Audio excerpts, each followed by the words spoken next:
但是这个酸它不是那种尖锐的酸，一般是用毛辣果自然发酵出来的，所以它不拉嗓子，还挺浓稠的。好吃的餐厅呢都有一个共性，就是端上来的东西你都认识，但是吃到嘴里你就会哇的一声。今天出差到义乌啊，找到了一家能让我哇的餐厅，泽七达米的。5点钟已经这么多人了。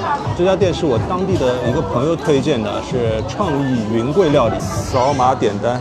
贵州酸汤鱼、辣子松口油、黑三剁，50来个脆哨怪卤饭，火糖提拉米苏，再来一个黑芝麻酒酿啊。这边话采用都是2斤以上的现捞现杀的回鱼哈，它需要大火煮至12分左右哈。先来碗汤开开胃。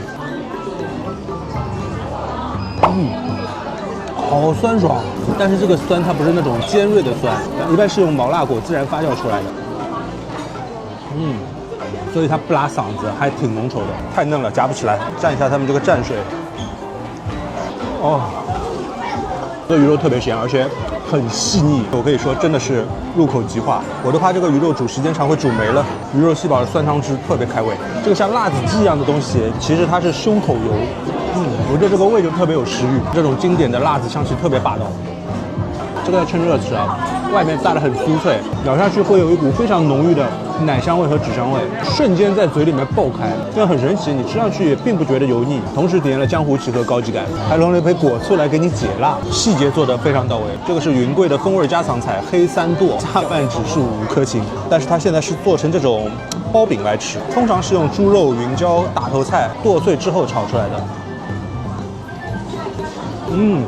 是那种松散的干香，然后肉粒很分明哦，这个味道可以。云椒的颗粒也特别饱满，很开胃，有一股天然的酱香和鲜辣。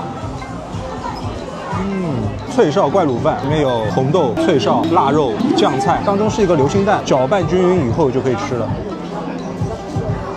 这部姜子油还蛮香的，因为它里面加的东西还蛮多的，所以吃上去口感特别丰富。虽然它有去木姜子油的选项，但是如果你是云南风味爱好者的话，这个木姜子油一定要加。一口脆哨饭，一口酸汤。我不是碳水脑袋，但是这个搭配让我很上头。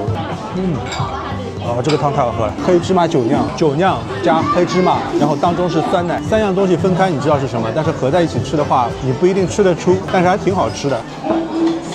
它叫火糖提拉米苏，细起来取暖的一个方形的建筑。